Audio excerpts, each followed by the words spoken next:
Well, welcome back. Welcome back to the Extraordinary Drummer Show. Would you help me welcome, please, my guest today, drummer from Teddy Pendergrass, James Carter. Hey, James. What's going on? Welcome to the Extraordinary Drummer Show. Hey, thanks, man. Pleasure being here. Heard a lot about you and seen a lot of great drummers that were here. Oh my God. Let me take you all the way back. Tell me, how did you start playing drums and when did you get your first drum kit? Wow, that's a good one. I can never forget it. Well, I'm sitting around the house.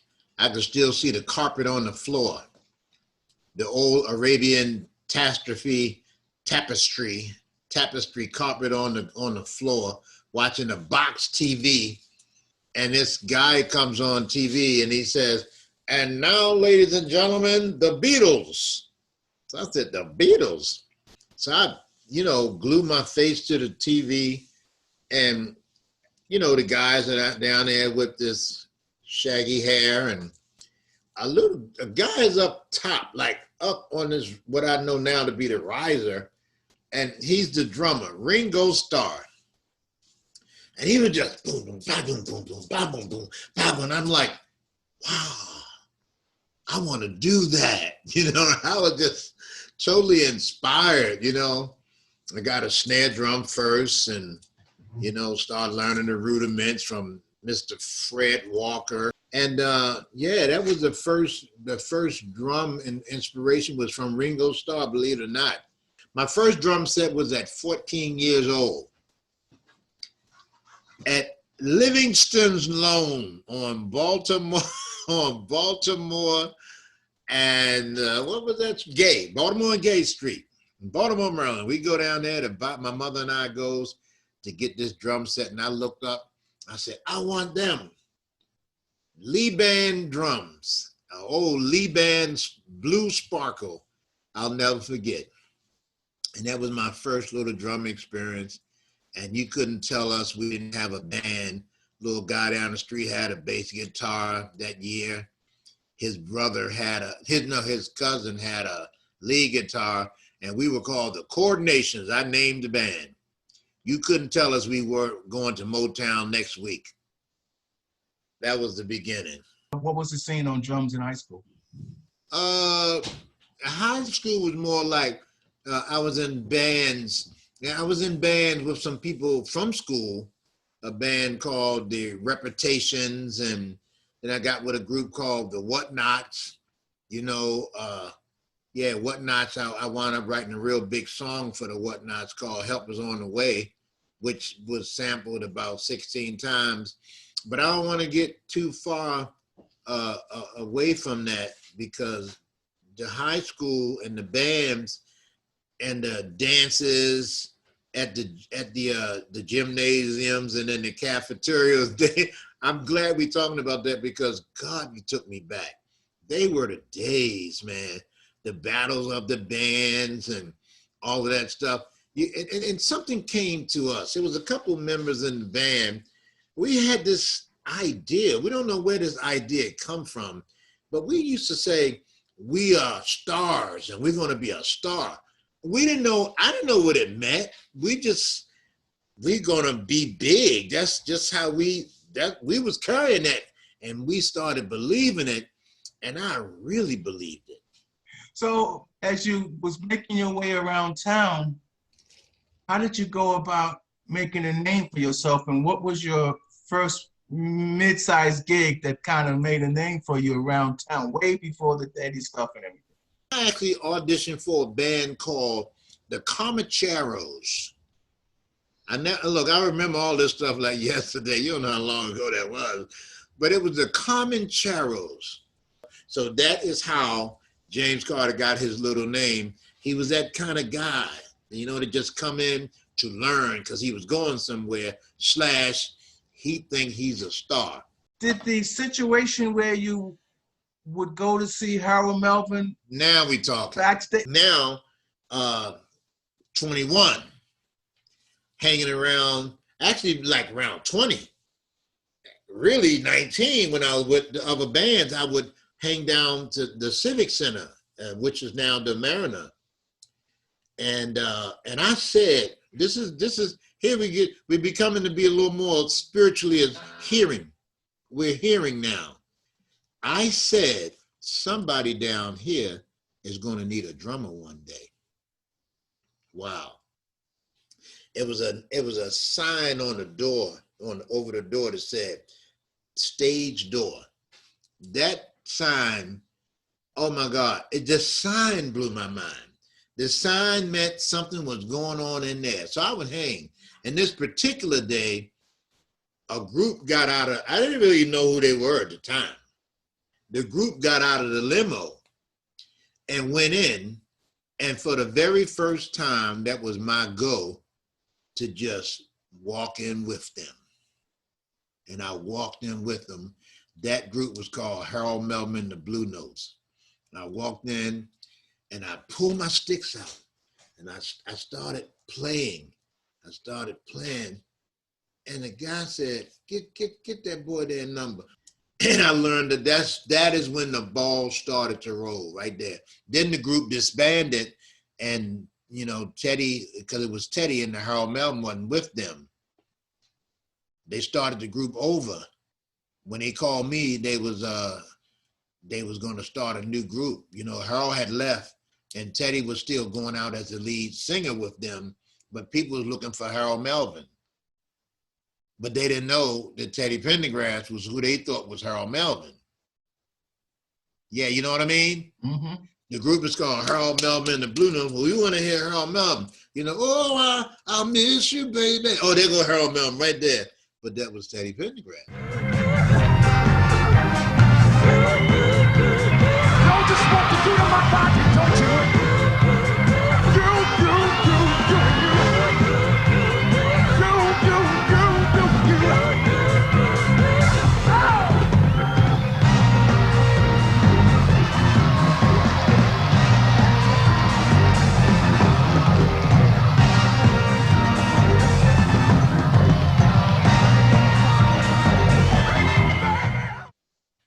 Did you ever think, and I'll move on here in a second, did you ever think Teddy is pushing too hard up there, that he gonna get sick, or that he not, we'll get to his acting and stuff, but did you ever sit on the drums and just go?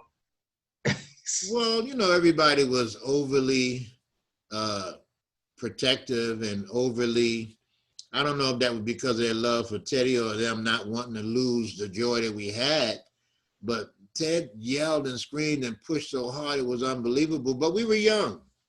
You know, we didn't get too deep into that. I mean, only when you know, a little danger was upon us, like, you know, too much of us, you know, may have started to drink or whatever. So we would say, hey, you know, chill out, don't go too deep into that, or relax, you know. But, you know, we used to push that rhythm and that beat. He would push the beat past the record. I mean, the beat would be like boom, boom, boom, boom on the record, boom, boom, boom, boom. Teddy wanted boom, boom, I'm like, whoa, that's too fast. Keep it up here. You got.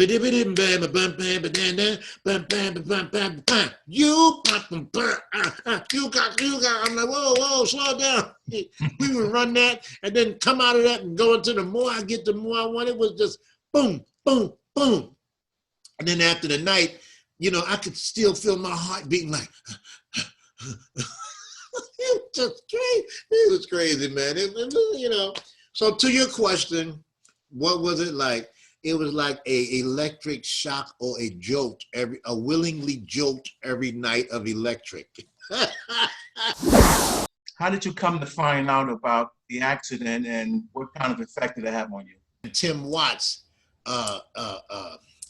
local DJ from W 95. No. Back then it was 102.7 or something. Tim Watts called me and said, James, you heard? I said, heard what? Teddy Pendergrass in an accident and he's paralyzed from the waist down. I said, no, man, I didn't even want to hear that. I didn't even listen. I didn't even listen to him, man.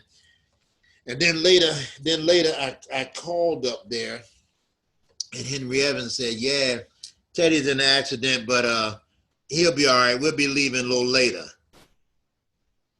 I went to Philly, and I kid you not, like a block long, there were people like it was a parade around the hospital. All that's in the documentary. For some strange reason, I tell you, no lie, they let me in. I went upstairs. When I got in the lobby, I saw Danny Marcus, and they let me go upstairs. I went upstairs, and I went in that room and saw Teddy laying on that bed, and he tried to say hi to me. He lifted his arm up to say hi, and his arm was like this, and then it dropped. And I said, wow, we're not going nowhere no time soon. Teddy never left again. You got me in a place, man. I need to tell you this, Jack. I need to tell you, you got me in a place right now, man. When I think about that, man, it was like, wow, what a reality to accept. This is where the kids start really being, the man started to be born in me for real. Because it's the breaking and the aching and that's the making of the man when God takes away, you know, something that you love. The depth of it, it's taken from you. And it ain't like, oh, I just get with another band. I loved Teddy. I loved that brother. That brother helped me, guided me, showed me the light, allowed me to walk into Philly International and see those guys writing and putting those songs together. That was Teddy Pendergrass. That was James Carter downstairs. Let him in. That's Teddy Drummer. Let him in. Oh, that's James Carter. Let him in. Oh, that's the drummer with Teddy. Let him in.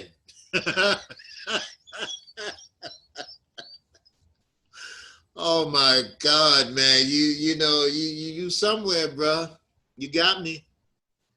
What did that do for you? Teddy made his transition. And Teddy passed. Oh, man. Just another, it was another muscle or realization or certainty or space to place in my mind the reality that nothing lasts forever. When Teddy left, it was like the reality of life. That thing, it made me see more than saw. And that thing, I felt it, man. When they told me that Ted passed, I remember the secretary that called me, and she told me, Jimmy, Teddy passed. And I said, wow.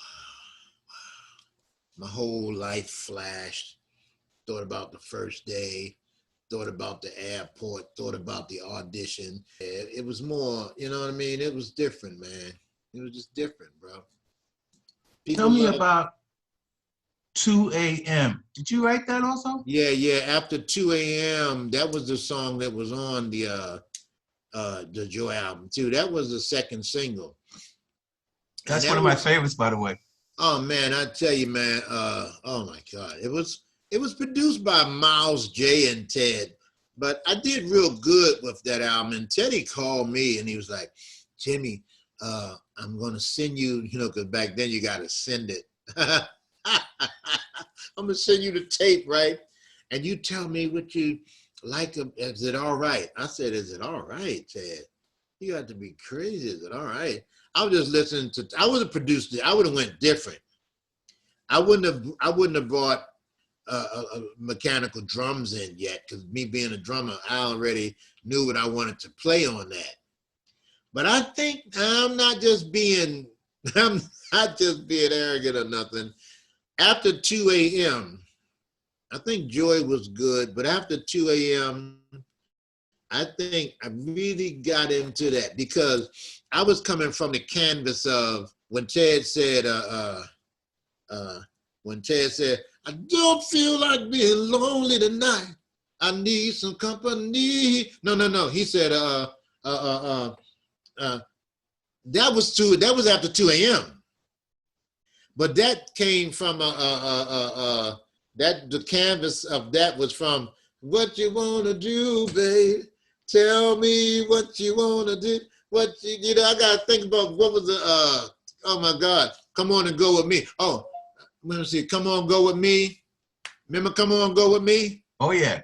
What was the first line of that? I forgot. I don't feel much like being lonely. Oh, that tonight. was it. Watch this. That was it. That was like, I don't feel like being lonely tonight. I need some comfort. So, oh yeah, that's right. So I came with, I've been watching your body groove, girl. So I was playing on the canvas of that, backdrop. Thank you. Yeah, you're good listener. So that put Ted in sort of like a mold for him to recapitulate like the place that he was coming from. And his mind, because like memory muscle, his mind went into that. I don't feel like being lonely tonight. I need some company. I've been watching your body groove, girl, after 2 a.m. While the music plays so soft and smooth, girl. I put him right in the same little vibe, and he was like, Jimmy, I love this. I'm cutting this. But I had did it, it was a psychology in that. Wow, you got me in here, man. I kind of like where you go. After 2 a.m. when the party's over, what I want to do, Oh, man, I would have went to that little 6/8 field like, oh, bam,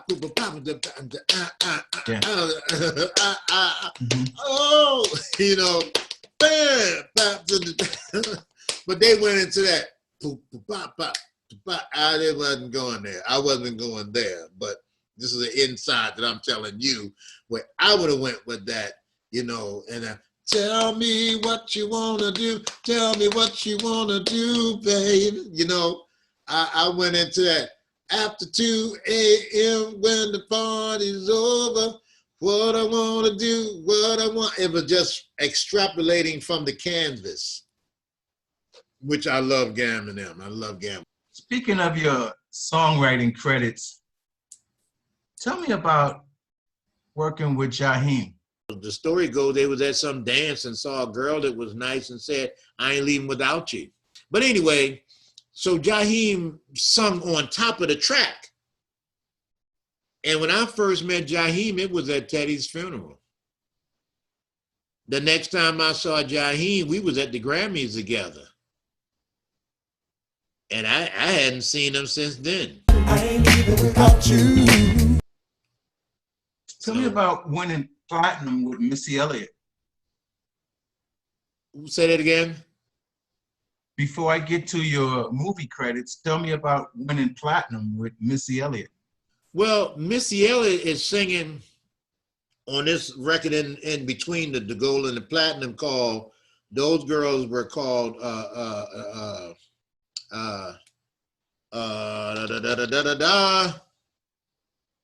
Little Mix.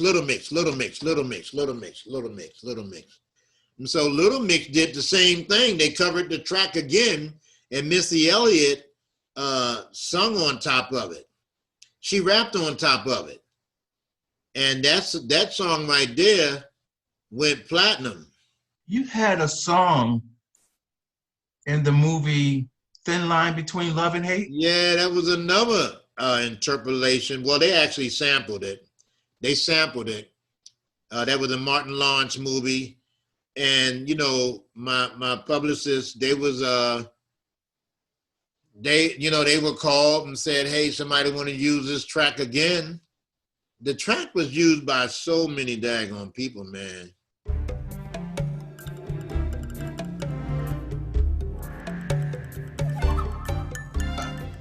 I was trying to find something to do different. I played drums with one of the greatest superstar male vocalists in the business. He was nominated for the Joy album. I was on the Joy album. He was nominated Best Male Vocalist. We got gold and platinum records. I had reached a peak. I had reached this place, man, that it was nobody I wanted to play with. And then the music had started changing and different styles had changed, and all the youngsters had their cousins and their brothers that they were playing with. And I didn't want to crash nobody's party, man. That's just where I was, it's just how it was. And I just feel like I was just called to do, oh, I didn't know that was on there. Let me fix that. I was called to do something else. I was just called to do something else. I didn't know what it was. I was ready to do something else. I didn't know how I was going to do it, but I was ready. And a friend of mine gave me tickets to the Tracy Chapman show. I said, Tracy Chapman, I tried to get my wife to go. She didn't want to go. I tried to get friends to go. Oh, I love Tracy Chapman, but I'm busy. Nobody wanted to go. So I had an extra seat right beside me. Nobody wanted to go. And this guy comes out named Jeffrey Gaines. Never seen him a day in my life. About 3,100 people with the lawn seats. This guy comes out with the guitar, nothing but a guitar. And you know, Tracy Chapman's band is behind, the setup is behind him, the setup. And I'm like, oh, okay, he's gonna play like one song or two songs and then the band is gonna come out. That never happened. For about 40 minutes, this guy played the whole show with just him and the guitar. I said, oh my God, that was big. I said, that was big. I said, I was ready to go home. I didn't even want to see Tracy. I said, the next day I went and got a guitar and I said, we'll get good later. Just get the guitar and just, you know, remember some of the stuff Mr. Rob taught you. Just start, you know, just start. And that's how the whole guitar thing kind of started, to come out on stage and do your thing. That's how that started. Was this around the time that you started doing your solo stuff with your first EP, Born in November? Was that around the time? That's funny. It is around the time. So I said, well, hey, you know, it must have took me about a year or so to write songs for myself and try to sing them. And that's how I got the Born in November. Tell me about this one. You were voted Baltimore Best Singer and Songwriter by Ram Head Live. Oh yeah, that was nice, man. I must say that Ram's Head Live, that is when I start getting better, man. I go out to get better, and I opened for Judith Hill, who was with Prince, and Prince recorded her album, and she was the lady that was gonna go out with Michael Jackson when he went back out. That female singing that sung the female parts of Michael's.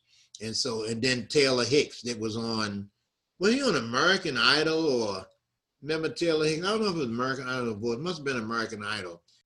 You know, I noticed you picked up the guitar earlier. I want to ask you if you could pick up that guitar again and leave us with a couple of bars or something, man. Let me see. Let me see here. So you're gonna make me go all the way for real. You're gonna make me go for real.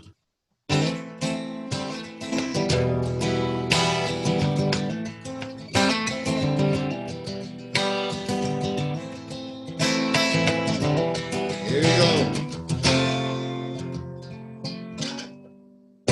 There's a war going on inside of my head. The word has been spoken, still I'm not fed. Well, my life seems like a desert, I feel like a man walking for miles through the desert sand. Ooh, ooh, I am my thoughts, and my thoughts are my prayers. Everywhere I go, I find myself there. Against the brightest light that I'll ever see is the Holy Trinity of the church inside of me. Carry me to the place where I am free. Walk with me. Let love be our guide. I will carry you. Carry me. Carry me. I'm going here. Carry me where peaceful rivers flow. That's where my heart wants to go. That's where love can grow. Carry me to a place inside. Walk with me, talk with me. Let love be our guide. Carry me to the river and wash my soul clean. Walk with me, talk with me till I am free. Free from my yesterday, free from my past. If there is no love, it ain't gonna last. It won't last. Carry my love. Won't you carry my feelings? When the weight of the world is on my shoulder, carry me, carry me. Won't you carry me, carry me, carry me, carry me, yeah. Carry me.